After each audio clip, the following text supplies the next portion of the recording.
All right, so we're ready to talk about section 10.4, inscribed angles and polygons. So let's just jump right into what an inscribed angle is. If you take a look at that picture where we have our circle, you can see angle ABC. So angle ABC has a vertex that's on the circle, not the center of the circle this time, not somewhere in the interior, but actually right here on the circle. So any angle whose vertex is on the circle and then the two sides of that angle are actually chords, or they could even be secants, right? This could extend outside the circle. That creates an inscribed angle. So this right here, angle B, or ABC, is considered an inscribed angle. Now, an intercepted arc is an arc that lies between two lines, rays, or segments. So it's part of the circle that is created by having two chords or lines or segments, whatever, intersect the circle. And so this is an arc. Now this is an arc too, this is an arc too, but when we talk about an intercepted arc, we're talking about these two chords are creating this one arc. So that is the intercepted arc. Okay, so how do these two things relate to each other? Well, this angle and this arc have a very special relationship. It's 1/2, the angle is 1/2 the measure of this intercepted arc.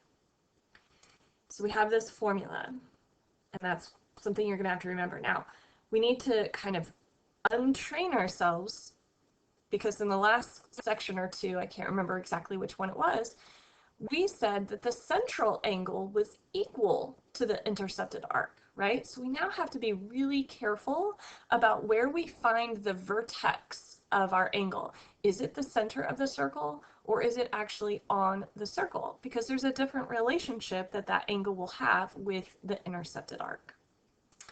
So here's an example. If I give you that the measure of arc AC is 140, what will the measure of angle B be? So if we use this formula, angle B is going to be 1/2 the measure of the arc. So 1/2 of 140 is 70 degrees. All right, so let's try it out on a bigger example. So it says find the indicated measure. We need to figure out the measure of angle T and the measure of arc QR. So I want you to think about that for a second and go try to answer the first question. What is the measure of angle T? Okay, so hopefully when you looked at angle T right here, you saw this intercepted arc is 48 degrees. So you took half of it and you got 24. In part B, we need to figure out the measure of arc QR.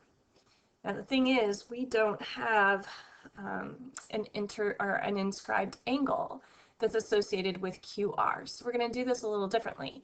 The first step I want you to do is to think about what is the measure of arc QT, because we do have this inscribed angle. So what is the measure of arc QT?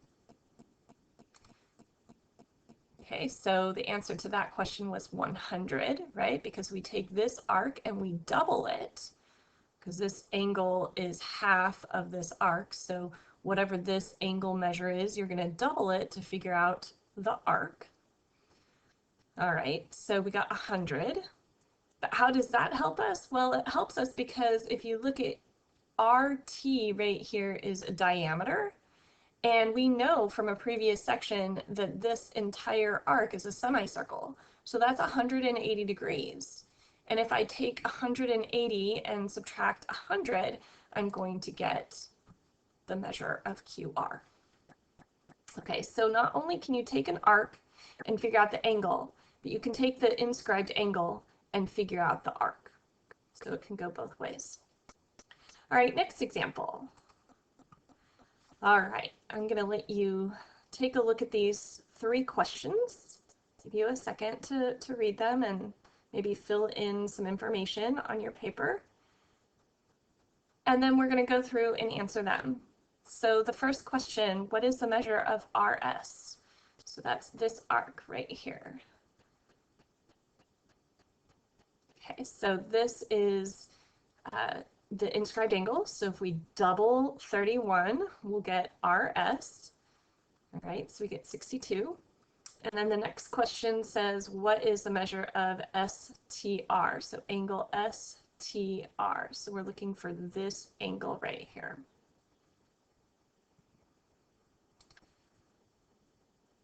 All right, so hopefully you said it's half of this arc, which is 62 degrees. And then I'm going to leave the last question for you guys to fill out. What do you notice about angle STR and angle SUR? And I'm hoping that when you filled in the information, you recognized that they both had the same measure. They're both 31 degrees.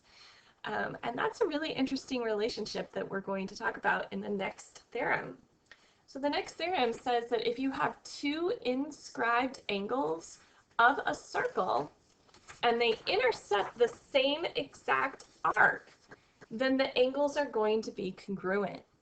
So if you look at this diagram, it looks kind of crazy in here. We've got some triangles and vertical angles, and we see all sorts of relationships. But if we just focus on this inscribed angle and how it relates to this intercepted arc, TU, because here is one side of that angle and it ends at T, and here's the other side, it ends at U. Well, we go and we look at angle S, it also has the intercepted arc of TU. And so what this theorem is saying is that if these 2 angles share the same intercepted arc, then the 2 angles are congruent. Okay, so what is the measure of angle R? And I'm hoping that based off of this theorem, you guys realize that angle R and angle S are going to be the same, so it's 74 degrees. All right, so hopefully this was a pretty easy section for you guys. Nice way, in the middle of the chapter. Good luck. Bye.